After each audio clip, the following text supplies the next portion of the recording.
start over. Because what I'm going to tell you is going to make your jaw drop, probably. Well, hold on. All right, are we an audio record? Yes, sir. Good. I want a copy of it sent to my family, too. I'm not here for a question and answer session. I'm here to tell you what happened. This is 22-year-old John Villarreal, who unashamedly presented law enforcement with one of the most deranged, chilling, and downright strange murder confessions of all time. It was Christmas Eve 2014 when Anderson County Dispatch in South Carolina received a 911 call that opened the door to what became known as the I-85 Christmas Eve murder. Anderson County 911, where's location emergency? Yes, we are on 85 South. Somebody laying on the side of the road. They've been shot. Is he breathing, honey? Yes, he's breathing, but he's yelling for help. Okay. He's in a lot of pain. So there's two people here, both of them shot. Two shots. When paramedics arrived, they were met with a horrible sight. Laying in the dewy grass on the side of I-85 near the mile 16 marker, a man and a woman were splayed out in the grass. The man, soon identified as 44-year-old James Dobson, had been shot in the back of his head at close range. Shockingly, despite the bullet being lodged behind his eye, he was clinging to life when detectives arrived. En route to the hospital, he only managed to tell the paramedics one thing: "I was just trying to give him a ride." Tragically, 43-year-old Mary Marie Fowler was in even worse shape. She was put on life support, but ultimately succumbed to her injuries later that day, passing away on Christmas Eve. Police hit the ground running on their investigation, but they were faced with dead end after dead end. Fowler and Dobson were close friends, but no one around them knew what their destination or plans had been the night of her murder. Police did know one thing, however. It seemed that stealing the car they were driving may have been the motive. At the time, Dobson had borrowed his mother's 2013 Hyundai Elantra, but it was nowhere in sight. Police put a bolo out on the car, and it didn't take very long for them to get a hit. On December 30th, Deputy Coward of the Anderson County Sheriff's Department noticed a white Hyundai Elantra parked in a neighborhood. The tags on the car didn't match the Hyundai, and when he ran the VIN, he instantly knew that he had found the person that they were looking for. That person was John Villarreal. When detectives looked into the vehicle, they were met with a horrible scene. There was blood visible on the seats of the car, and it appeared as if the seat belts had been cut off to eliminate evidence. Inside, they also uncovered a .22 shell casing, a .380 handgun, two .22 handguns, and a .22 rifle. Homemade silencers were on each gun. Very quickly, Villarreal was taken into custody. When the detectives first interrogated John, he denied any involvement whatsoever, claiming that he didn't know Fowler or Dobson, and that he had no idea how the guns or silencers had gotten in his car. After about 2 hours of questioning, the detectives put Villarreal in a holding cell in order to stew on his situation. Clearly, it worked.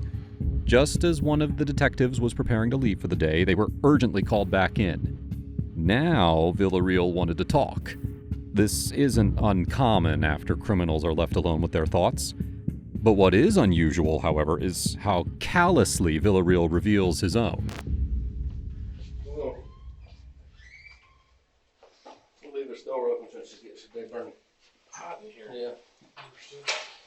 Well, John, or Jack, I'm sorry. We gotta go through this advisory. Yes. Okay. Yes, we do. Because we had a break in all this, and Yep. We'll make sure that everything's good. Well, we might as well start over. Because what I'm going to tell you is going to make your jaw drop, probably. Well, hold on. Detectives know at this point that they're dealing with someone who displays narcissistic traits. Throughout the interrogation, he speaks in a callous, dramatic manner about human life and his actions, seemingly emulating poorly written supervillains. All right, are we an audio record? Yes, sir. Good. I want a copy of it sent to my family, too. I'm not here for a question and answer session. I'm here to tell you what happened. Okay. Wow. And before I start, I want to tell you, There is no human being or group of human beings on the face of this planet that could ever instill fear in me. I've had a loaded gun put in my head. I've had my own gun put in my head by someone before, and it didn't put fear in me. But there is one person who I am afraid of, and that's God. I can't stand before him in Judgment Day to deny something I did. And I don't give a damn about a lawyer, because no lawyer can make it right before God. Let's go back. Let's go back to the night before Christmas Eve. I get a message from Karina telling me that her stepdad has been beating her, etc. And so immediately I jumped and I asked her rather, I said, if I could steal a car and come down there right now and get you out of there and get you somewhere safe, I said, would you do it? And she said yes. I can't hold her accountable for that. She's still a minor. So I packed my gear and I put on a rain suit, got on my bike, went over to a little abandoned house that I use as a safe house. What kind of gear? Dry clothes, guns, and I won't lie either. Every single one of those suppressors I built by hand. No lathe. I simply know how they work, therefore I built them. It's like a muffler on a moped. Same difference. And I will tell you that it makes full power ammo out of the pistol sound like a staple gun. Okay, no one's going to hear it. And I know that that's a federal crime, 10 years in prison, etc. I understand that. Now, oh good, he can hear this too. We're going to try to refrain from calling Villarreal a narcissist every 5 seconds, but just listen to the guy. It's clear that he's reveling in this moment of attention. Anyway, so you pack your gear, you get Packed up, went over there. First thing I did, I didn't want to hurt anybody originally. I'm not that kind of guy. I can see that. And the first thing I did, I tried to find a car to hotwire. Because to be honest with you, I didn't want to have to hurt anyone, and frankly, I would have rather bring it back when I was done. And unfortunately, my mechanical genius isn't quite to that level. So the next thing I figured was, well, I could hitchhike and then try to commandeer the car. You know, hold him at gunpoint, tell him get out. Still didn't want to hurt him. They were rolling along down Fletcher Street, in fact, when I came across him. Had my pack on my back, my rain suit still on, cap on my head. And I asked him if they could take me to I-85. He said, not a chance. Then he changed his mind and said, do you have some gas money? I said, you know, how much do you want? $5. I said, okay, $5. Who was in the car? The man and the woman. You don't know their names, don't really care, but I hope he survives, to be honest with you. I hope that since that day. Let me continue though. I got in that car, we started going, and they were as nice as anything. And then the man offered to take me to the Georgia line. Said he had the time to do it. Said he'd do it for $25 in gas money. Reasonable enough. As we were driving down the road, I got to a point where I was ready to try to commandeer the car. And you know what? I told him I had to take a leak. Asked him to pull over. Classic move. They never suspected it. You know what? In the moment, I presumed the man was armed. As a result, I didn't try to commandeer the car, but I assumed, okay? I didn't even give him a chance to show a gun. I put 1 round right in the woman's head. Then I put 3 rounds right in his neck because I was trying to hit the head, but I was trying to shoot too quick because I wanted to get it done.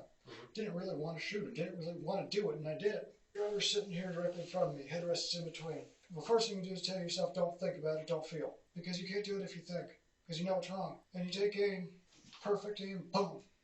1 in the head with her. She slumps over. Before the man can react, I screwed over quick. Boom. I missed. I hit his neck. And the problem was, I twitched basically. I got rushed. So I hit twice more in the neck instead of once in the head, which is what I was trying to do once I had hit him. And I want that man's family and the woman's family to know I'm sorry for what I did and that I can never fix that or repay it. Well, anyway, let me continue, please. Villarreal is seemingly so excited to be telling his story that he wants no interruptions from law enforcement. Usually, officers nip controlling behavior like this in the bud, but since Villarreal's telling them everything, they're happy to give him the floor. So then I went over to the Love's station down the road on I-85, cleaned up the car a bit, because it was messy. Cut the seatbelts out because I couldn't get the blood off them. That's why the seatbelt clips were stuck into the things. I put that so that it wouldn't beep while I was driving. Bought some gas, a couple of road maps, continued on my way. I raced all the way down to Fitzgerald, Georgia, going about 80 to 90 miles an hour the whole way. And whenever I took a back road, just flicked down to running lights so I could use the markers on the road instead of being seen. I've never done that before. And as I was driving, I can't tell you how bad I felt for having shot someone who, frankly, not only did me no wrong, but actually did me a favor. I got down there. I pulled in to Karina's place at noon, right on the minute, because I purposely timed it with the clock on my GPS.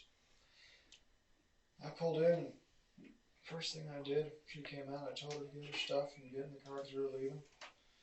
I thought that that was okay to do because, in South Carolina, it's ages 17 you can leave home. Didn't realize in Georgia it's 18. You know, her mom comes out, tells me to get out. I should have just left. Instead, I started up a whole argument with her. She calls the sheriff on me. I argued with him for a while. Tried to tell him what the law was instead of listening to him about it, which was pretty stupid. Anyway, eventually he took down, he actually pulled his taser on me because I was getting so argumentative. He finally put it away when I finally cooperated. I can't blame him for doing that. I mean, he didn't know that I wasn't going to try to pop him. He didn't know I didn't have a weapon in my hand or anything like that. Did you think about it? No, because he's a cop. His dash cam's right there. Would have been on record. And frankly, I already had blood on my hands. I really didn't want more. And after I got done with the sheriff down there, and he took down my ID information and stuff, and I told Karina that I'd be back on the 20th, because then she'd be 18, it'd be legal. Wouldn't be having a problem with the law at that point. Not that I wasn't already. And then I left, and I drove straight back to that safe house, and in the process got myself a speeding ticket for going about 90 miles an hour in 45 zone. My lead foot didn't get me. I don't have a lead foot. I have a precise foot the same way as if I ride a moped or a motorcycle. I know exactly what I'm doing at all times. Villarreal has, surprisingly, told a fairly accurate story here. However, he has left out some details. When he arrived at Kay's house, he rung the doorbell and then ordered her to get her things and leave. In response, Kay's mother told him that he had 2 seconds to get off the porch before the police were called. After that, Villarreal stalked back to her car, opened the door, and then looked over his shoulder at her, saying, quote, "We can do this the hard way or the easy way." Christmas went by. Weekend went by. Over the weekend, Karina's mom started making plans to either send her off to Mexico or put her in a psych hospital. That's true. That happened. That's not mine to intervene, and I should have contacted authorities if anything.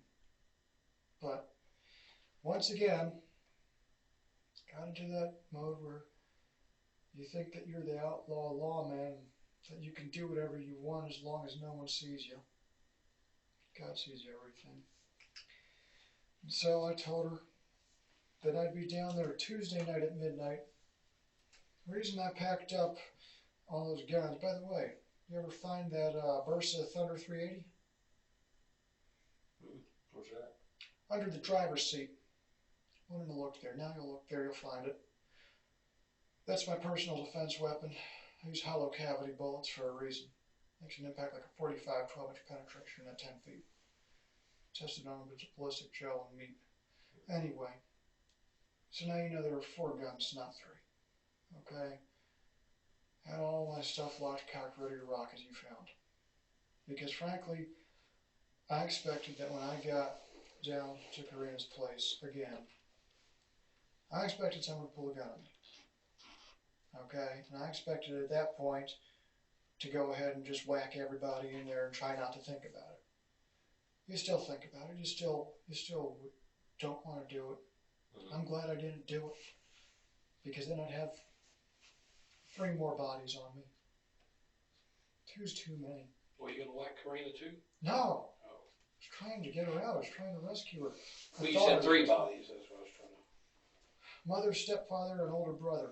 Oh, okay. The 3 adults. The 3 people who would actually be a threat to me if I tried to do an extraction.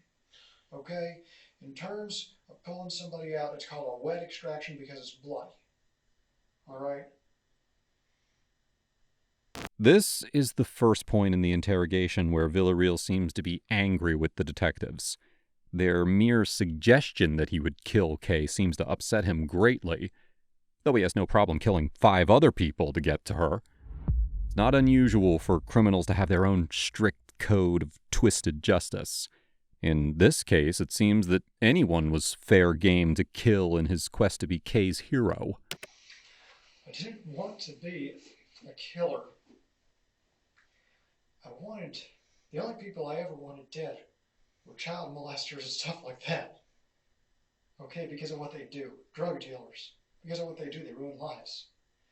Okay, 2 people, from what I read in the paper, the one guy's an out-of-work electrician. My gosh.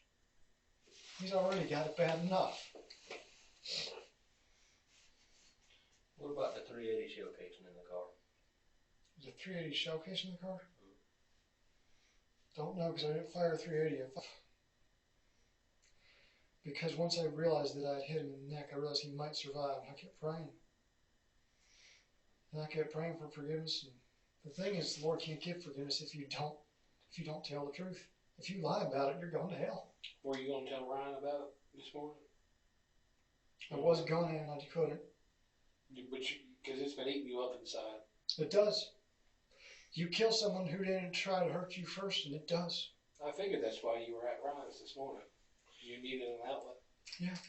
Well, what made you shoot him rather than just take the car out and go for it? Because I thought he might have a weapon, and I assumed, like I said. Yeah. And in my head for the moment, okay, here's the thing. When you get what's called a fight or flight reflex, the blood flow to your frontal lobe of your brain cuts off, which means it takes out your ability to make rational decisions about consequences in the future. Okay? That's basic psychology right there. And that's exactly what happened. Okay? Because in that moment, you don't really think about it. Okay? You don't really keep a level head necessarily if you're not used to commandeering vehicles and stuff like that. I mean, that's the first time I've ever done that. Yeah. And so I just said to myself, I said, you know what? I said, I can't take the risk that he's got a gun. And you know what? I wish I had just pointed the gun and told him to get out and taken that chance, because he'd still be okay and she'd still be okay. And I wish I'd never done any of it, frankly. The detectives that he's speaking with are well aware of what's called fight or flight, considering that dealing with that is essentially their entire job. But they remain quiet to hear Villarreal's full story and break down his personality without interfering. The anonymous organization, I joined them for a reason. It's because I believe in truth, I believe in absolute justice, I believe in balance. Okay? I believe in cops who aren't corrupt, who don't take bribes. I believe in people who obey the law, who work a job. I believe in keeping drug dealers and stuff off the streets. Okay? And then I go out there and I put bullets into people who I don't know a thing about. I have no cause to even hurt them.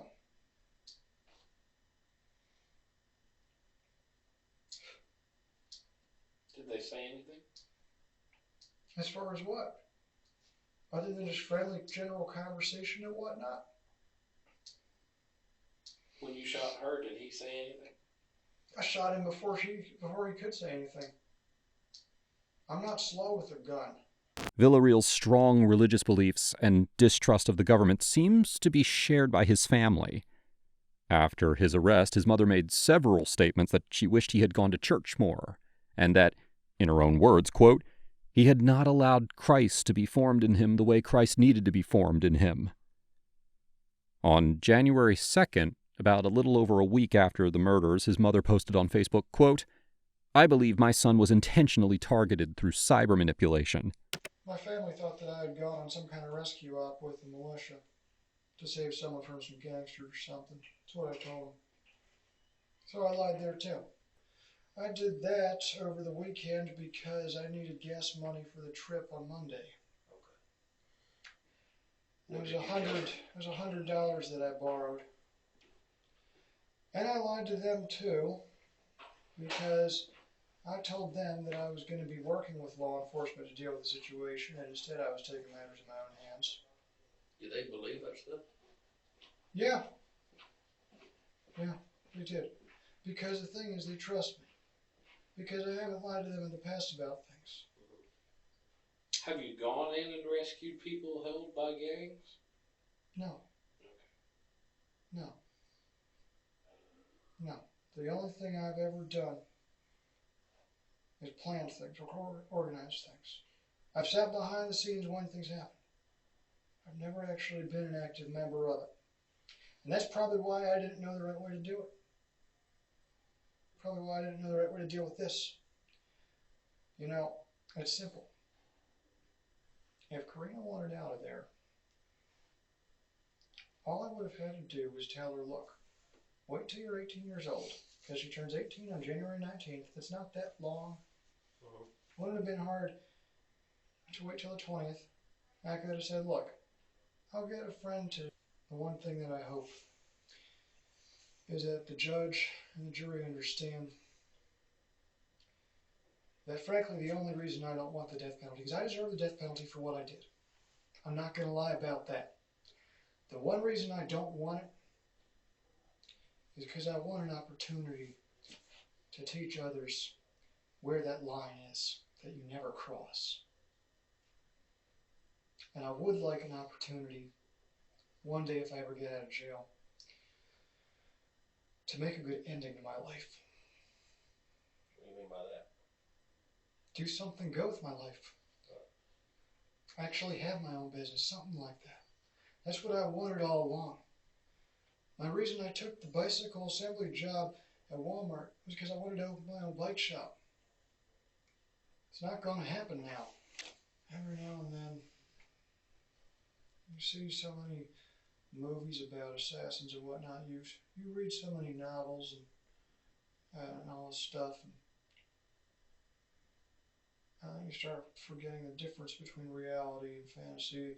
You start forgetting the difference between what the CIA actually does versus what a civilian can do. You know, I'm not going to lie, the CIA has people killed every day of the week. They do it for a reason, though. Okay? People who are traitors, give away secrets, I understand that. I don't necessarily agree with the method, but I understand it. But the thing is, an individual citizen, the only thing I need a gun for is to either hunt or defend myself. Shouldn't be walking around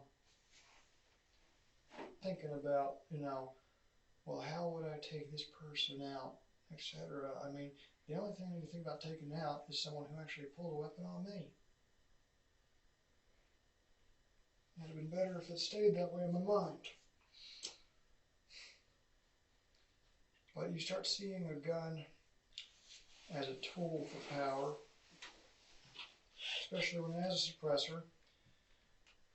Fear of death convinces most people to cooperate. Fear of death without a witness convinces almost everyone. And then, of course, the problem comes in when you have your face unmasked. If you don't have a ski mask or something like that on, well, how can you leave a witness? And it's a slippery slope. You don't ever go down it. You don't ever let yourself go an inch toward it. Villarreal didn't go an inch toward it. He went a mile. Due to his lengthy and thorough confession for the murder of Mary Fowler and the attempted murder of James Dobson, he was sentenced to life in prison.